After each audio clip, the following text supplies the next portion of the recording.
खिलाफ लड़ाई लड़ने का काम किया और आगे चलकर उन्होंने महसूस किया कि बाबा साहब हमें बताकर गए हैं कि मैंने आपको वोट डालने का अधिकार दिलवा दिया है, अब आप मान सम्मान चाहते हो तो अपनी पार्टी बनाओ, इस देश की सत्ता को अपने हाथ में लो। तो बाबा साहब ने इसकी शुरुआत की आरपीआई पार्टी बनाकर, लेकिन बाबा साहब के जाने के बाद कांग्रेस के लोगों ने आरपीआई पार्टी को 1972 में खत्म कर दिया। उसके बाद हमारा कोई नेता नहीं रहा, हमारी कोई पार्टी नहीं रही, तो ये बहुजन समाज के लोग कांग्रेस के और दूसरे मनुवादी दलों के पिछलग्गू बन गए। ऐसी स्थिति में मानवर कांसीराम साहब को यह महसूस हुआ कि इस देश के अंदर बाबा साहब की विचारधारा को मुझे आगे बढ़ाना चाहिए। उन्होंने मानवर कांसीराम साहब ने छत्रपति शाहू जी महाराज, महात्मा ज्योतिबा फूले, परम पूज्य बाबा साहब की इस विचारधारा को आगे बढ़ाने का संकल्प लिया और पूरा जीवन उन्होंने मिशन के लिए समर्पित किया। धीमे धीमे मानवर कांसीराम साहब का कारवां आगे बढ़ा, लेकिन उनके जाने के बाद भाजपा के लोगों ने, अन्य मनुवादी ताकतों ने उस आंदोलन के, उस पार्टी के नेताओं के ऊपर तमाम प्रकार के केस लगा दिए, उनको डराया धमकाया और वह घर बैठ गए। साथियों, समाज पिछले लंबे समय से परेशान है कि कौन हमारा नेतृत्व करेगा। ऐसी स्थिति में हम सब लोग कुदरत का धन्यवाद करते हैं कि हमारी लड़ाई को लड़ने के लिए कुदरत ने एडवोकेट भाई चंद्रशेखर जी को भेजा और भाई ने भीम आर्मी और उसके बाद आजाद समाज पार्टी बनाकर हम लोगों की लड़ाई लड़ने का संकल्प लिया है।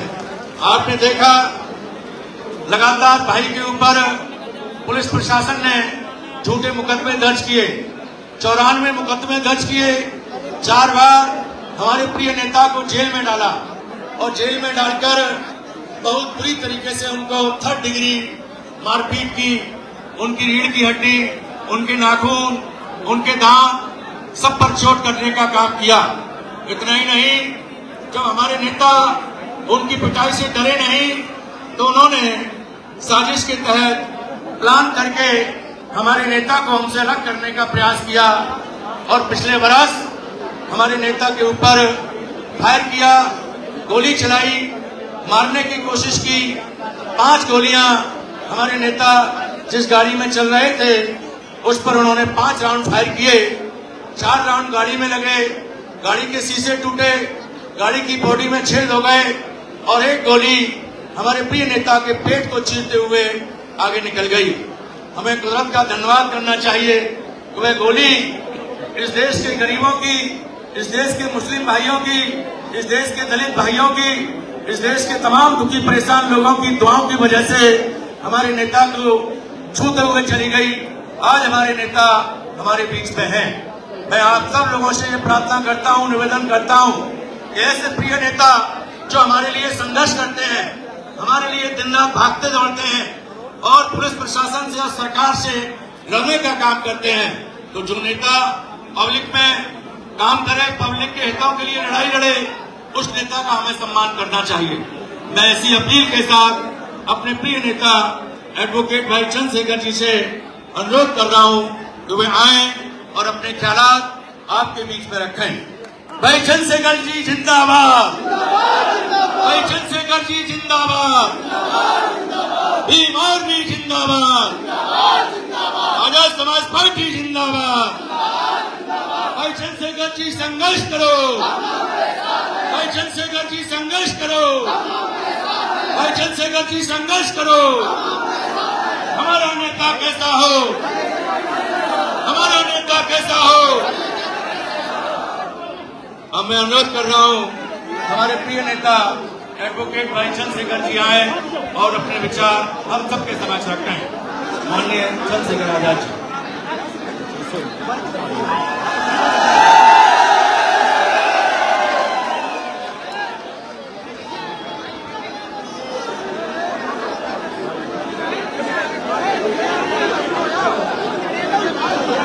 जय भीम, जय भारत, जय संविधान। नमस्कार, आदाब, सत श्री अकाल। अपनी बात को शुरू करते हुए मैं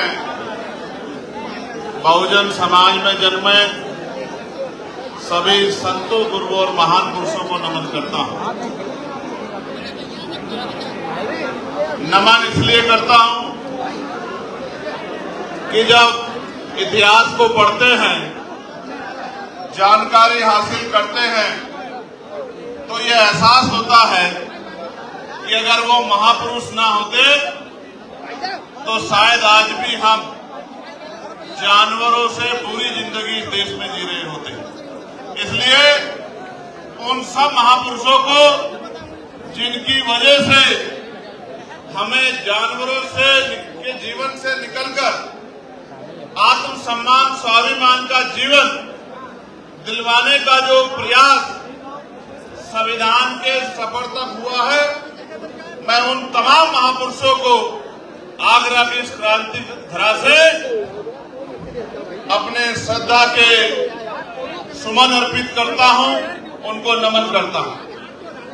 महामानव तथागत बुद्ध, संत शिरोमणि सदगुरु रविदास, गुरु नानक देव, भगवान वाल्मीकि महाराज, गुरु घासीदास, गुरु कबीर, नारायणा गुरु, उनके साथ साथ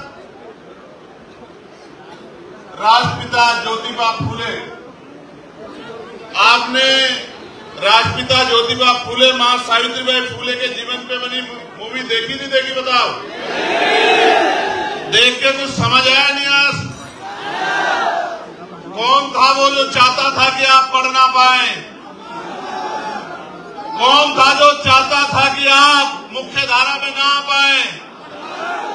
और कौन था जो चाहता था कि आप जानवरों के जिंदगी से निकल के और इंसानों की जिंदगी प्राप्त करें? प्यारे साथियों, मैं इस क्रांति धरा से एक बार पुनः राष्ट्रपिता ज्योतिबा फूले और मां सावित्रीबाई फूले और सम्राट अशोक को बहुत बहुत नमन करता हूं। प्यारे साथियों, छत्रपति साहू जी महाराज जो आरक्षण के जन्मदाता थे, जिन्होंने 1902 में आरक्षण की व्यवस्था की कमजोर वर्गों के लिए, डॉक्टर बाबा साहब अम्बेडकर जो नारियों के मुक्तिदाता थे, गरीबों के भाग्य विधाता थे, जिन्होंने संविधान लिखकर आपको, मुझे और मुझ जैसे करोड़ों लोगों को, इस देश की तमाम जातियों की महिलाओं को मुख्य धारा में आने का, डॉक्टर, इंजीनियर, आईएएस, आईपीएस, वकील, जज, विधायक, सांसद, मंत्री, मुख्यमंत्री, प्रधानमंत्री, राष्ट्रपति बनने का अगर अधिकार किसने दिलाया, ऐसे डॉक्टर बाबा साहब अम्बेडकर को हम लोग नमन करते हैं। बाबू जगदेव प्रसाद कुशवाहा को, जननायक कपूरी ठाकुर को, चौधरी महाराज सिंह भारती को, महामना रामसु वर्मा को, संत राम बीए प्रजापति जी को, ब्रह्मानंद लोधी जी को, मां फातिमा शेख को, मां अवंतिका बाई लोधी को, मां झलकारी बाई को, तमाम वो वीरांगनाएं जिनका योगदान रहा है, मां अहिल्याबाई होलकर, मान्यवर दीना भाना वाल्मीकि जी और मान्यवर साहब श्री काशीराम जी को भी मैं उनके चरणों में नमन करता हूं। प्यारे साथियों, आगरा से मेरा लगाव बहुत गहरा, आगरा से मेरा प्यार भी बहुत गहरा।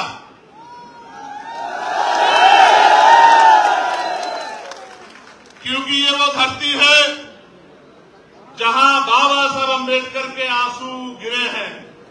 इस धरती पर कर्ज है और हम उनकी असली औलादे हैं। हम कर्ज उतारना जानते हैं। मैं आगरा के साथियों का, जिन्होंने समय समय पे इतिहास लिख के आगरा की शक्ति को बताने का काम किया है, उन तमाम साथियों का बहुत बहुत धन्यवाद देता हूं। जितने संगठन के लोग आज यहां अपना प्यार आशीर्वाद देने के लिए आए हों, चाहे वो हमारा भीम नगरी का कार्यक्रम हो, चाहे हमारी महिला मोर्चे की जो यहाँ संगठन चलते हैं महिला विकास के लिए, चाहे उनके हमारे नेता कार्यकर्ता हों, चाहे हमारे व्यापार मंडल के साथी हों, चाहे हमारे लीगल सेल के साथी हों, चाहे हमारे अनुशासन समिति के साथी हों या हमारे भाईचारा कमेटी के साथी हों, मैं इस मंडल के सभी मंडल के, जिले के, विधानसभा के और गांव में अंतिम वो व्यक्ति जो बाबा साहब अम्बेडकर का झंडा पकड़ के घूम रहा है, उन साथियों को भी बहुत बहुत धन्यवाद देता हूं इस आंदोलन को चलाने के लिए। प्यारे साथियों,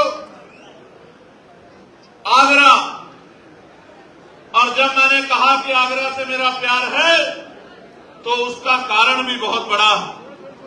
आगरा में बाबा साहब अम्बेडकर ने एक बुद्ध विहार जो चक्की पाट में बना था, वो अपने हाथ से जो है उसका उद्घाटन करने का काम किया था। वो हमारी धरोहर भी यही है और यही बाबा साहब की अस्थियां भी रखी गई है। ये आगरा ऐसे क्रांति धरा नहीं बना, कई बार खूनी संघर्ष में भी आगरा ने अपनी शक्ति का एहसास कराने का काम किया है। ये आगरा, इसको देश जानता है। मैं अपनी पार्टी के जो सम्मानित राष्ट्रीय कोर कमेटी के नेतागण भाई अमित कसाना जी, भाई सतपाल चौधरी जी जो मेरे साथ चल के आए, मैं उनका भी बहुत बहुत धन्यवाद करता हूं। मैं हमारी पार्टी के प्रदेश के अध्यक्ष और प्रदेश कमेटी के तमाम नेताओं का भी धन्यवाद करता हूं और मैं अपने भीम आर्मी के बहादुर भाइयों का भी बहुत बहुत धन्यवाद करता हूं।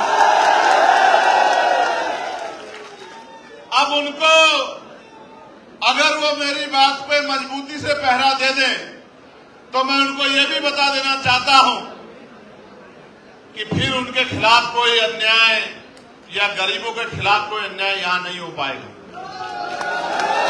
सम्मानित साथियों, मैं चाहता था कि इस बात को मैं सबसे बाद में रखूं, लेकिन 2 दिन पहले जिस तरह का सलूक यहां की पुलिस ने हमारे कार्यकर्ताओं पदाधिकारियों के साथ किया है,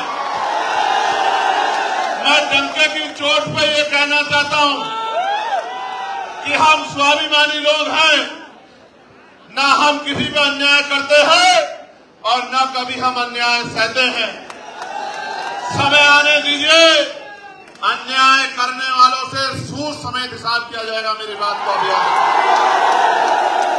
अगर किसी ने कोई अपराध किया है, उसकी सजा उसको कोर्ट देगा। आप अपराधी को गिरफ्तार करें, जांच करें, कोर्ट में रिपोर्ट पेश करें।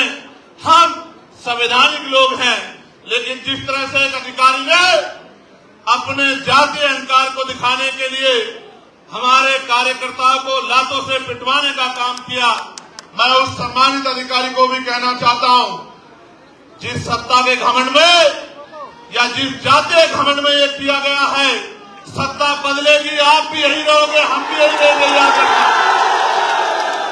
हम भी यही रहेंगे इस उत्तर प्रदेश में। हम उत्तर प्रदेश छोड़ के जाने वाले नहीं हैं और सम्मानित अधिकारी महोदय आपको भी नहीं जाने देंगे। मेरी बात को याद रखना, अगर आपके चौहितों ने डेपुटेशन पे कहीं भेज दिया तो वहीं से खींच के यहां आगरा लेके आएंगे। मेरी बात को आप याद रखना। मुझसे बड़ा पुलिस का समर्थक आपको कोई नहीं मिलेगा। आजादी के 75 साल में अगर पार्लियामेंट में पुलिस के भाइयों को भी न्याय मिले, 8 घंटे की ड्यूटी उनको अन्य कर्मचारियों की तरह करने का मौका मिले, सप्ताह में उन्हें 1 दिन छुट्टी मिले, उनकी बॉर्डर स्कीम खत्म की जाए, उनकी वेतन विसंगतियां दूर की जाए, ये मामला भी अगर पार्लियामेंट में किसी ने उठाने का काम किया तो आपके चंद्रशेखर आजाद ने किया।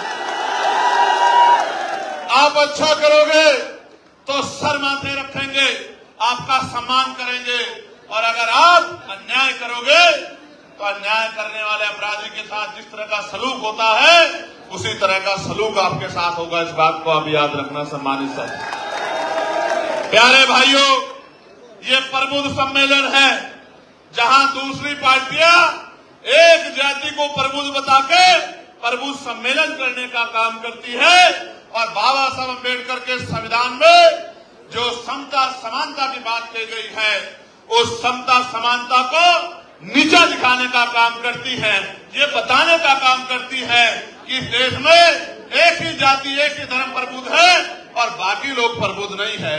मैं आज ऐलान के साथ कहना चाहता हूं कि हमें अवसर मिला इस 75 साल में हमने भारत की कोई पोस्ट नहीं छोड़ी जिस तक हमने पहुंचने का काम ना किया हो। और ये हम सिर्फ आरक्षण के दम पे नहीं पहुंचे, अपनी मेहनत के दम पे भी पहुंचे हैं। ये भी किससे छिपा हुआ नहीं है। हाँ, एक बात तो जरूर है, एक पोस्ट बाकी है जो बाबा साहब अम्बेडकर का भी सपना था, जो मान्यवर काशीराम साहब का भी सपना था। इस देश में भी कमजोर वर्गों का प्राइम मिनिस्टर नहीं बना। मैं आपको बहुत विश्वास से कहता हूं, आगरा का कर्ज लेके कहता हूं, आगरा के भाइयों से वचन दे के कहता हूं कि वो दिन भी आएगा कि जब बाबा साहब अम्बेडकर के विचारों का व्यक्ति प्रधानमंत्री भी बनेगा और देश की कुर्सी में भी बैठेगा। और ये होगा कैसे? ये होगा ऐसे कि देश में लोकशाही है। लोकशाही लोकतंत्र का मतलब होता है जिनका वोट होगा उनका राज होगा, जिनका वोट होगा उनका राज होगा। यही लोकशाही का पैमाना है। और वो नारा ये है कि जिसकी इतनी संख्या बारी उसकी उतनी हिस्सेदारी। नारा ये है कि वोट हमारा राज तुम्हारा, नहीं चलेगा नहीं चलेगा। आप और कहीं मत जाओ, हम आगरा पे बात आज करेंगे, आगरा मंडल पे बात करेंगे, आगरा जिले पे आप आज बात करेंगे। यहाँ हमारे पास व्यापारी भी है, यहाँ हमारे पास शिक्षक भी है, यहाँ हमारे पास डॉक्टर भी है, यहाँ हमारे पास इंजीनियर भी है, यहाँ हमारे पास वकील भी है, यहाँ हमारे पास जज भी है। सब कुछ होते हुए भी बाबा साहब ने तो ये कहा था कि जिस समाज में 10 डॉक्टर, 10 इंजीनियर, 10 वकील तैयार हो जाएंगे, उस समाज के अधिकारों को कोई छीन नहीं सकता है। लेकिन आज आप देखो किस तरह आपके अधिकारों को लूटा जा रहा है। छीना नहीं जा रहा है, लूटा जा रहा है, डकैती पड़ रही है आपकी नौकरियों पे, आपके रोजगारों पे, आपके बिजनेस पे, आपके साथ जुल्म जाति अन्याय हो रहा है। आज एक बहुत बड़े सज्जन उम्र में मेरे पास आए, मेरी तस्वीर लेके आए, मेरे सर पे हाथ रखा और एक बहुत बड़ी बात मुझसे कही और ये कहा कि मेरा आशीर्वाद आपके साथ है। मैं आगरा इसलिए भी आया हूं कि मैं आगरा के लोगों को पूछना चाहता हूं, मैंने क्या गलत किया है आगरा के लोगों? मैंने वही काम किया जो मान्यवर साहब काशीराम ने किया। मैंने उनके अलावा कोई गलत काम नहीं किया। बाबा साहब अम्बेडकर ने जब वोट का अधिकार दिलाया तो ये नारा दिया कि आज मैंने रानी का पेट चीर दिया है, राजा बैलेट बॉक्स से तैयार होगा, आपकी वोट से तैयार होगा। और उन्होंने दल बनाया, उन्होंने इंडिपेंडेंट लेबर पार्टी बनाई। जब उससे भी समाज शासन नहीं बना तो उन्होंने शेड्यूल कास्ट फेडरेशन बनाया। जब उससे भी समाज शासन नहीं बना तो उन्होंने आरपीआई बनाई। जब आरपीआई बन गई उससे पहले ही बाबा साहब अम्बेडकर हम लोगों को छोड़कर चले गए। आरपीआई बन गई, मान्यवर काशीराम साहब आरपीआई के आंदोलन को आगे बढ़ाना चाहते थे। वो क्लास 1 के अधिकारी थे, डीआरडीओ में इंजीनियर साइंटिस्ट थे, नौकरी छोड़ दी, परिवार छोड़ दिया, शादी नहीं कराई, सारी संपत्ति को त्याग दिया और भूखे प्यासे समाज को समझाने निकल गए। जब वो समाज को समझा रहे थे तो समाज कांग्रेस को वोट देता था, अन्य पार्टियों को वोट देता था। जब काशीराम समझाने जाते थे मान्यवर तो हमारे लोग ये कहते थे कि काशीराम आ गए हैं और हमें शासक बनाने की, हुक्मरान बनाने की बात कर रहे हैं। इन्होंने अपनी तो नौकरी छोड़ दी है और हमारे बच्चों के नौकरी के रास्ते भी बंद करना चाहते थे। साहब ने घर घर जाके समझाया, अपमान भी सहा, तिरस्कार भी सहा, आरोप भी सहे। यही दूसरी पार्टियों के लोग उनको सीआईए का एजेंट कहते थे। तमाम परेशानियां उठाने के बाद उन्होंने अपना लक्ष्य नहीं छोड़ा और जब आरपीआई ने मौका नहीं दिया तो उन्होंने अपनी पार्टी बनाई, अपना संगठन बनाया, समाज की जड़ें पैदा की, घर घर जाकर लोगों को जगाया, गिरे पड़े समाज में नेता बनाने का काम किया। और आज उनकी बदौलत उनसे सीख लेके मेरे जैसे लोग, आपके जैसे लोग तैयार होके पिछले आंदोलन में आहुति देना चाहते थे, उसी आंदोलन को कामयाब करना चाहते थे।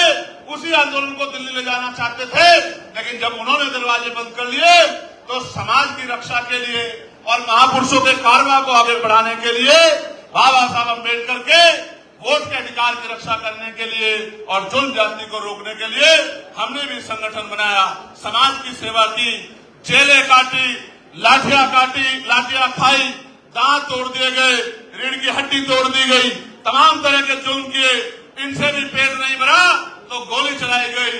आप सबके सहयोग आशीर्वाद से और महापुरुषों के आशीर्वाद से गोली से भी बच गया, फिर संघर्ष करता रहा, जान की परवाह नहीं की, साथियों ने मदद की, एक एक पैसा जुटाया, नगीना में चुनाव लड़के आपकी आवाज को बुलंद करने का काम किया, पार्लियामेंट में आपकी आवाज को उठाने का काम किया। जब मान्यवर काशीराम साहब ने बाबा साहब की बात को आगे बढ़ाने के लिए आरपीआई में मौका न मिलने के बाद बाबा साहब के रास्ते को, बाबा साहब के सपने को, बाबा साहब के संघर्ष को आगे बढ़ाने के लिए जब उन्होंने पार्टी बनाई तो मैंने भी, जब पिछले आंदोलन ने मौका नहीं दिया, तमाम तरह के आरोप लगाए, आपकी रक्षा सुरक्षा के लिए, आपके हक अधिकारों के लिए आजाद समाज पार्टी के रूप के नाम पर दल बना के आपकी शक्ति बनाने का काम किया। और आप ये बताओ, जब व्यापारी भाइयों ने मुझे एक डिमांड भेजी कि भैया टैक्स में छूट होनी चाहिए, तो बताओ आगरा के साथियों, मैंने उस आवाज को उठाने का काम किया है नहीं किया, और आपकी मदद कराने का काम किया नहीं किया। सम्मानित मेरे भाइयों, कह रहा हूं, अभी तो एक आदमी आपका पार्लियामेंट में गया है, अगर आप ताकत बना दोगे आने वाले समय में तो आगरा के जो जूता व्यापारी हमारे भाई हैं, इनकी एक एक डिमांड को एक ही दिन के अंदर पूरा कराने का काम करूंगा, ये मैं आपको विश्वास दिलाता हूं। प्यारे भाइयों, जब यहां पर बुद्ध विहार को तोड़ने के लिए रेलवे ने नोटिस दे दिया, आप ये बताओ पार्लियामेंट में उसकी आवाज उठा के वो बुद्ध विहार रुकवाने का काम किया नहीं किया, आप लोग मुझे बताओ। और मैंने मंत्री जी से मिलकर कहा कि आप अभी आगरा को जानते नहीं हो, मैं आगरा को जानता हूं। आगरा के लोगों का जब दिमाग खराब होता है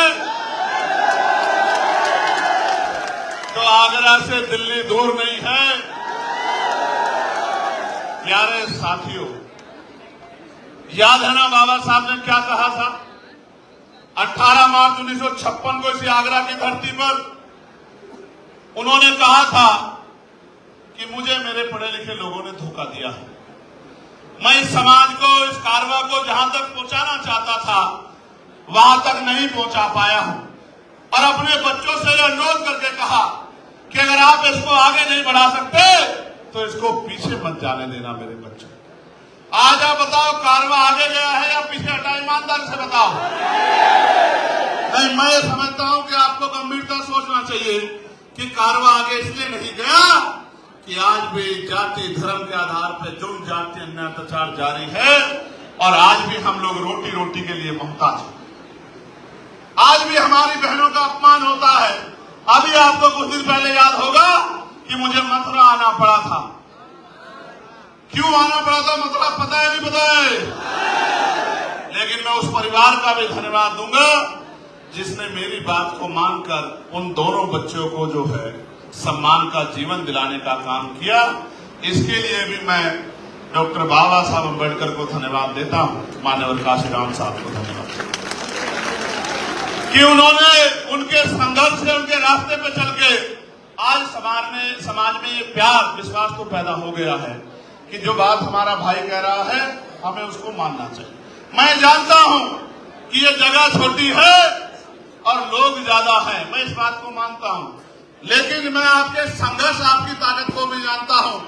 अगले 30-40 मिनट इसी तरह से डटे रहिए कि लोगों को ये पता लग जाए कि अब समय बदलने वाला है, अब गरीबों के घरों में भी रोशनी पहुंचेगी, अब समय बदलने वाला है।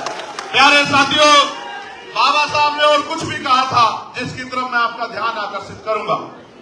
18 मार्च 1956 को उन्होंने कहा, अब मैं बूढ़ा हो चला हूं, बीमार रहता हूं, जहां तक लोगों को जगाना चाहता था ग्रामीण क्षेत्रों तक जगा नहीं पाया हूं। मैं अपने चारों तरफ देखता हूं एक भी ऐसा नौजवान दिखाई नहीं देता जो इस तंबू का बंबू बन के इस आंदोलन को आगे बढ़ा सके। इसलिए मैं समाज से अपील करता हूं कि समाज आगे निकल के आए और इस आंदोलन को चलाए। तो काशीराम साहब क्या कहते हैं कि मुर्दा लोग मिशन नहीं चलाते और जिंदा लोग मिशन को नहीं रुकने देते। आज मैं आपको एक सच्चाई बताता हूं। क्या और लोगों की तरह मैं किसी दूसरे दल में जाके एमपी एमएलए नहीं बन सकता था क्या? बताओ ईमानदारी से, बन सकता था नहीं बन सकता था? लेकिन क्या मैं वहां बाबा साहब अम्बेडकर और मान्यवर काशीराम साहब के विचारों का प्रचार प्रसार कर सकता था क्या भाई?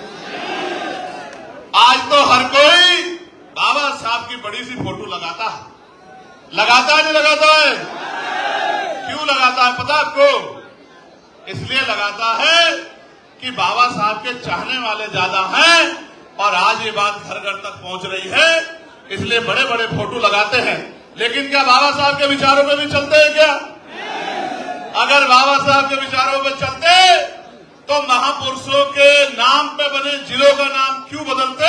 आप अपने मन से सोच के देखो। आगरा के मेरे साथियों जो आपके सम्मान की लड़ाई लड़ने की बात करते हैं, उन्होंने प्रमोशन में रिजर्वेशन पे किस तरह शेड्यूल कास्ट के लोगों का गला काटने का काम किया, ये भी किससे छिपा हुआ नहीं है। ये भी बात आपको याद रखनी चाहिए। सम्मानित साथियों, हम तो भाईचारा बनाने निकले हैं और आप मेरी इस बात पे गौर करना। इस बार जब बाबा साहब अम्बेडकर की जयंती आई थी और जयंती पे छुट्टी कराने के लिए पार्लियामेंट में संघर्ष करने का काम किसने किया आप बताओ? किसी और ने किया? अगर अकेला चंद्रशेखर इतनी लड़ाई लड़ सकता है तो अगर 10-20 चंद्रशेखर पार्लियामेंट में चले गए तो फिर सोचना क्या होगा। मेरी बात को आप याद। आइए मैं बात आगे बढ़ाता हूं। मुस्लिम समाज के बड़े जिम्मेदार लोग बैठे हैं। अभी मेरठ में एक दरोगा जी ने एक गरीब की ठेली वाले को किस तरह पीटने का काम किया, वो किससे छिपा नहीं। और कल अलीगढ़ में क्या हुआ आपने नहीं देखा क्या? ये किसी के हम अंदर हिम्मत नहीं है बोलने की। बताओ मैं भी अन्याय पर चुप हो जाऊं क्या? बताओ तो आप बताओ। अगर किसी ने अपराध किया है तो उसको कोर्ट सजा देगा, उसको पुलिस सजा दे, उसको पुलिस गिरफ्तार करके ले जाएगी। क्या भीड़ के हाथ में उसको मारने के लिए छोड़ देना चाहिए? अभी तो आरोप भी तय नहीं हुए, पिछले कितने ऐसे आरोप लगे हैं और बाद में कोर्ट ने उस पूरे आरोप को गलत साबित करके उनको बाइज्जत बरी करने का काम किया है। वो बच्चे अपनी पर्ची दिखा रहे थे। ये जो बड़े बड़े मीट के कारोबारी हैं, आप ये फैक्ट्रियां पता करो कि ये मुसलमानों की है, दलितों की है, पिछड़ों की, आदिवासियों की है या सो कोड अपर कास्ट के लोगों की। ये सारी मीट की फैक्ट्रियां है जहां धड़ाधड़ जो है मीट का काम आगे बढ़ रहा है। उन बच्चों को किस तरह मारने का काम किया और ये मारपीट पुलिस की जानकारी में, पुलिस की सुरक्षा में हुई। जब रक्षक अपना काम छोड़ देगा तो फिर खाल उतरनी तो लाजमी है। आज बारातें रोकी जा रही है, आज आपके अधिकारों को लूटा जा रहा है। किसान भाइयों को कहा गया कि आपकी आमदनी दोगुना कर देंगे, आपको सब्सिडी देंगे। यूरिया में जो वजन होता था वो कम कर दिया, पैसे बढ़ा दिए, डीएपी में पैसे बढ़ा दिए और तमाम जगह लाइन लगती है। गर्मी में, सर्दी में, बारिश में किसान परेशान होता है और उनसे कहा गया बिजली के दाम कम करेंगे, कोई दाम कम नहीं करे, बिजली का बिल माफ करेंगे, कोई बिजली का बिल माफ नहीं किया और किसान परेशान है और सुसाइड कर रहा है। और किसानों के हितैषी बताने वाली सरकार चैन से पड़ के सो रही है। नौजवानों से वादा किया कि आपको रोजगार देंगे, आपको स्किल डेवलपमेंट करेंगे, आपको तरक्की देंगे। लेकिन आप ये बताओ उत्तर प्रदेश में कोई एक भर्ती ऐसी बताओ जिसमें घोटाला ना हुआ हो। भर्ती बाद में आती है, पहले पेपर लीक हो जाता है। हो जाता नहीं हो जाता है? भर्ती बाद में आती है, पेपर लीक हो जाता है। पेपर लीक जहां नहीं होता वहां नकल होती है और नकल से भी बच जाए तो फिर आरक्षण घोटाले होते हैं। जैसे 69,000 शिक्षक भर्ती में हुए हैं कि 20,000 पाल, प्रजापति, कश्यप, बघेल, सैनी, मौर्य, साक्य, कुशवाहा, बिंद, राजभर, केवट, मल्ला, गुर्जर, कुर्मी, यादव, जाट, तमाम पिछड़े वर्ग के बच्चों के नौकरी को लूटने का काम इसी उत्तर प्रदेश की सरकार ने किया। प्यारे भाइयों, बहनें सुरक्षित नहीं है। अखबार पढ़ के देखो, आज इस मंच पे बहुत सारी बहनें बैठी हैं। एक बार जरा सामने से हट जाओ। आज इस मंच पे इतनी सारी बहनें बैठी हैं। एक बार मैं बहनों से कहूंगा जरा हाथ ऊपर एक बार खड़ा कर ले। ईमानदारी से बताओ कि आज महिलाएं बहनें सुरक्षित है उत्तर प्रदेश में? आज बहनें सुरक्षित नहीं है। अखबार पढ़ लो, रोज किसी बेटी का रेप हत्या होती है, किसी को मार के लटकाया जाता है।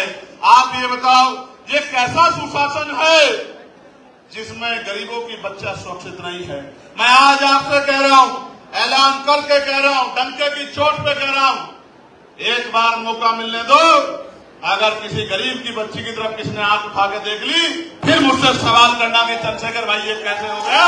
पूरी जिम्मेदारी से आपको कह रहा हूं। जैसे परियार साहब कहते थे कि मैं तब उस प्रदेश को सुरक्षित मानता हूं जिस प्रदेश में रात के अंधेरे में भी महिलाएं कुछ मील तक अकेले घूम आए।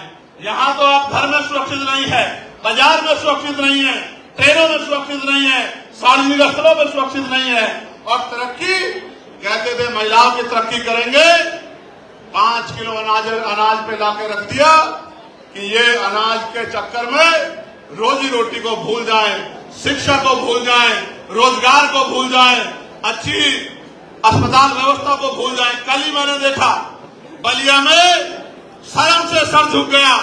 एक बहन को खुले में डॉक्टर नहीं है, नर्स नहीं है, प्रसव पीड़ा हुई, खड़े खड़े उसको जो है उसकी डिलीवरी हुई, दूसरी महिला उस बच्चे को खून में लथपथ बच्चे को लेके बैठी है। ये व्यवस्था दी है इस सरकार ने। इस गरीब, किसान, पिछड़ा, दलित, मुसलमान विरोधी सरकार को उखाड़ के फेंकने के संकल्प को लेकर मैं आगरा आपके बीच आया हूं कि अब आपको कमर कस लेनी चाहिए। अब ज्यादा दिन नहीं देने हैं। 2012 से और 2027 तक 15 साल बैठते हैं। 15 साल बैठते हैं।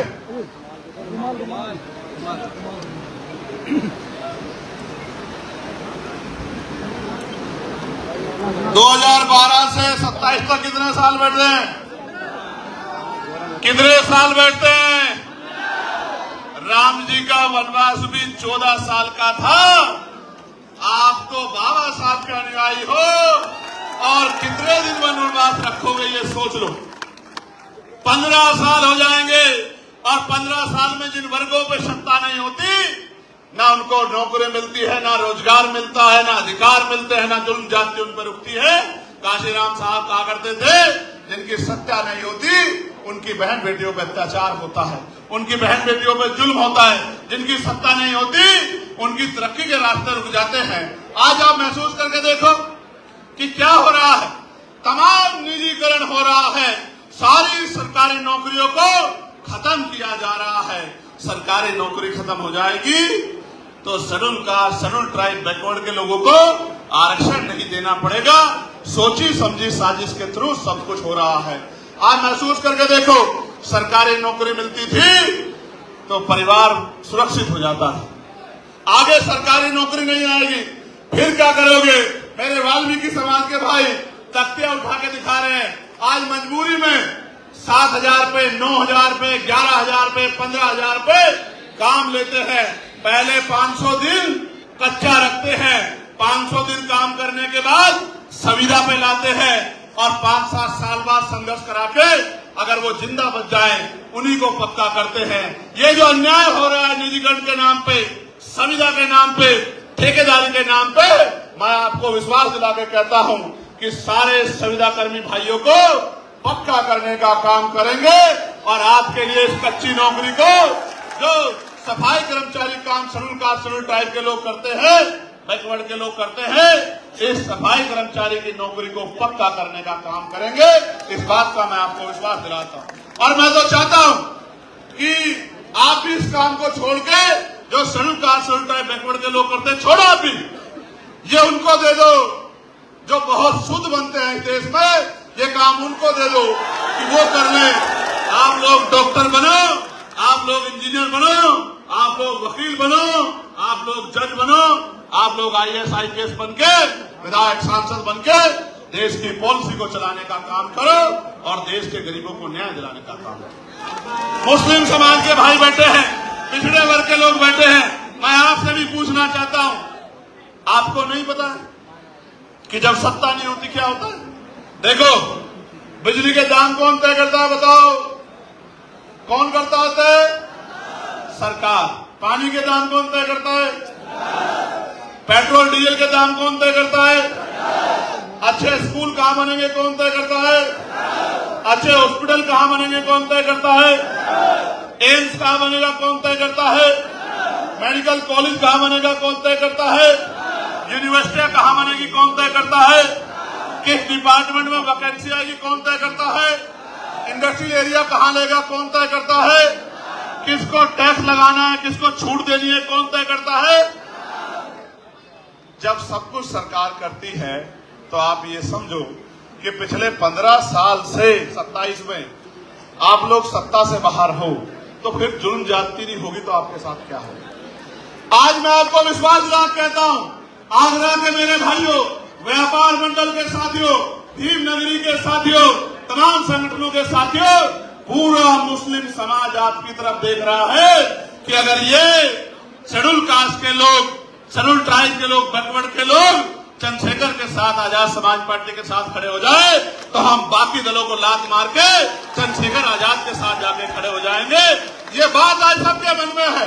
आप कहीं जाके पूछो, जिन पार्टियों को वोट देते थे थक गए उस पार्टी को वोट देते थे, और उन पार्टियों से उत्तर प्रदेश की सत्ता भी नहीं हटाई जा सकती। सत्ता तब हटेगी जब शेड्यूल कास्ट, बैकवर्ड और मुस्लिम इकट्ठा होगा। खाली एक जाति के वोट से नहीं हट सकती है। इसलिए मैं आपको कहता हूं, अब आपको बूथ का संगठन बनाना है, सेक्टर का संगठन बनाना है, घर घर जाके व्यवहार पैदा करके भाईचारा कमेटियां बनानी है, बहनों को जागरूक करके बहनों के सम्मान की रक्षा करते हुए उनके आने वाले कल को बताकर आपको उनको तैयार करना है। पढ़ने वाले बच्चों को स्कूल की तरफ ले जाना है, संघर्ष करने वाले बच्चों को रोजगार की तरफ ले जाना है। जिन पे घर नहीं है उनको पक्का मकान, और जमीन भी नहीं है तो जमीन और पक्का मकान बनाकर देने का काम हम लोग करेंगे। इस बात का भी मैं आपको विश्वास दिलाता हूं। 3 चीजें हम लोग प्रमुखता से करेंगे। पहली, समान शिक्षा पॉलिसी लागू करेंगे कि राष्ट्रपति या हो मजदूर किसान की संतान, सबको शिक्षा एक समान, एक ही क्लास होगी, एक ही सिलेबस होगा, एक ही टीचर होगा। किसान का बच्चा भी वहीं पढ़ेगा और विधायक का बच्चा भी वहीं पढ़ेगा, जिलाधिकारी का बच्चा भी वहीं पढ़ेगा, SSP का बच्चा भी वहीं पढ़ेगा। तब आप देखना ये जो प्राइवेट स्कूलों में जेब कटाई हो रही है ये बंद हो जाए। दूसरा, समान हेल्थ पॉलिसी लागू करेंगे। इलाज की कमी के कारण मैंने अपने पिता को खो दिया। उस दिन संकल्प कर लिया कि किसी के पिता को बचाने के लिए जो भी जान लगानी पड़ेगी वो जान लगाने का काम करूंगा।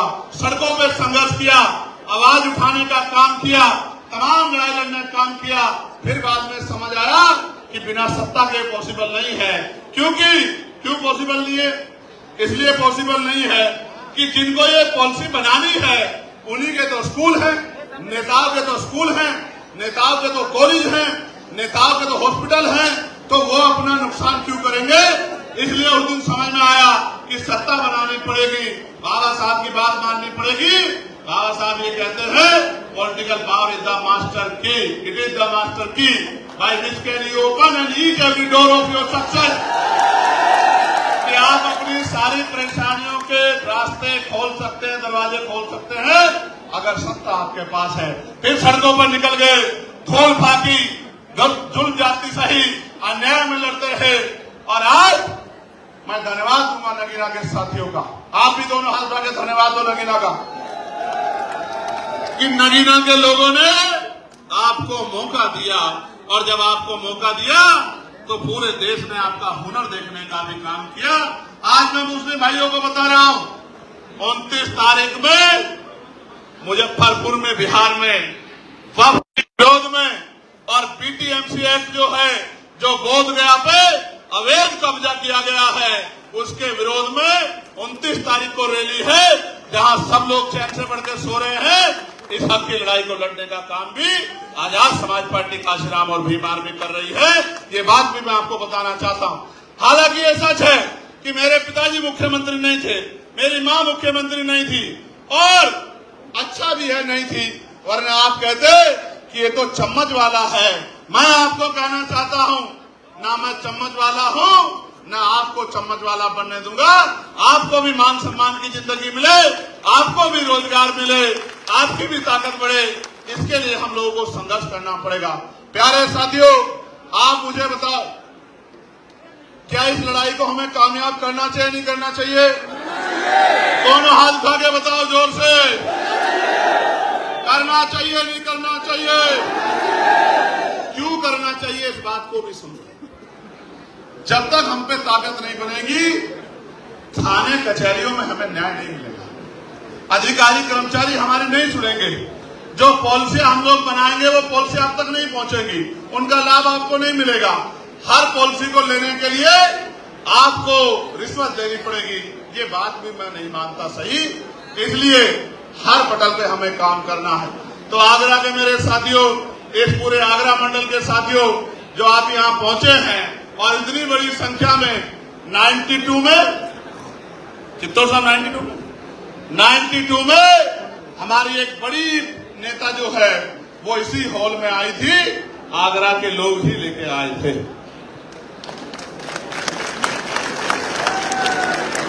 अब उनको आप 92 में इस हॉल में लेके आए, फिर आपने उनको ताकत भी दी। अब मैं आपसे पूछना चाहता हूं, इस हॉल में तो मुझे ले आए हो, ताकत दोगे नहीं दोगे ये भी बता दो। देखो, इस तरह समझो, इस तरह समझो। क्रिकेट देखते हो नहीं देखते हो?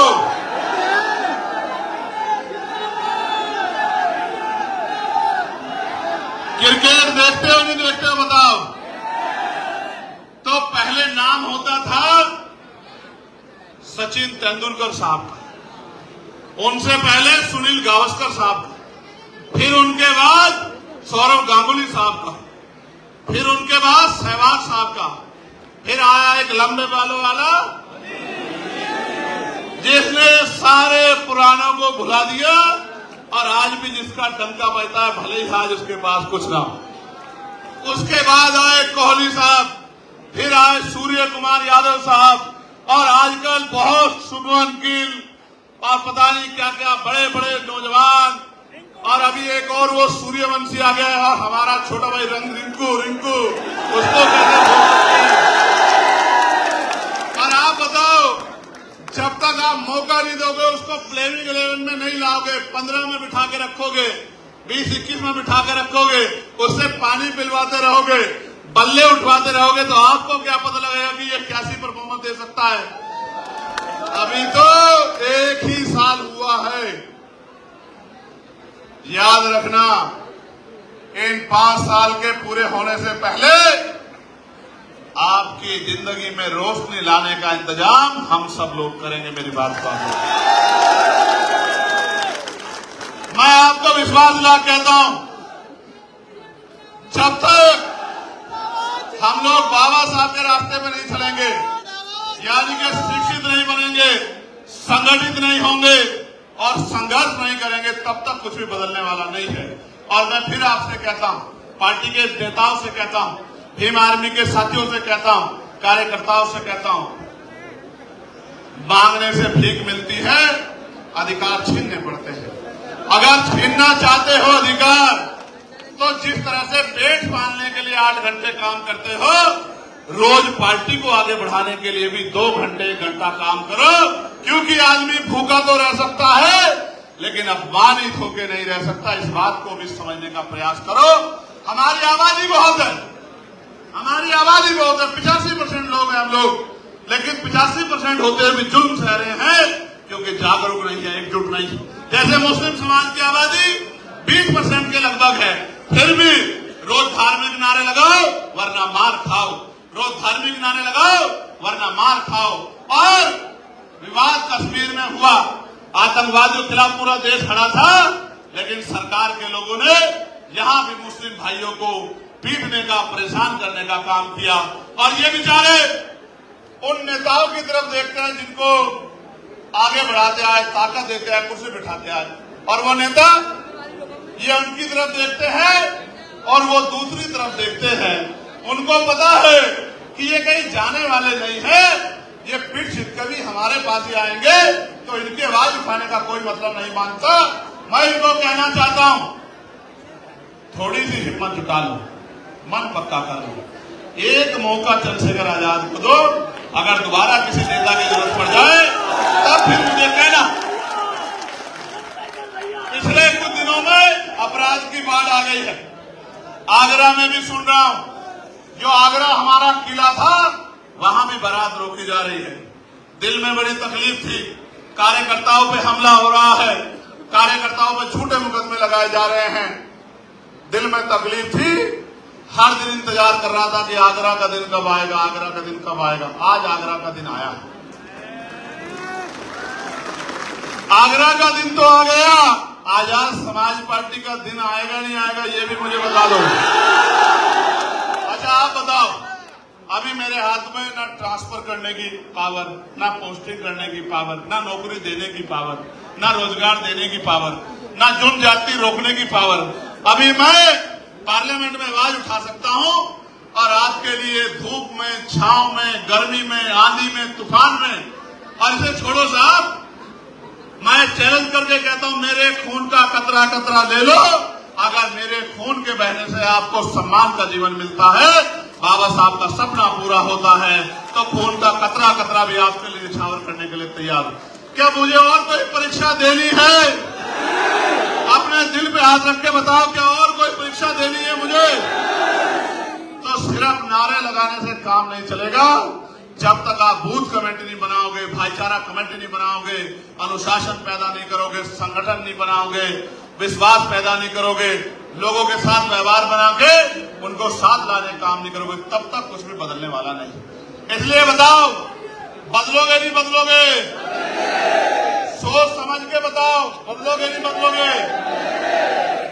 आप सोचो, ना स्कॉलरशिप मिल रही है, ना एजुकेशन मिल रही है, ना अच्छा इलाज मिल रहा है, ना रोजगार मिल रहा है, ना लोन मिल रहा है, ना टैक्स में छूट मिल रही है।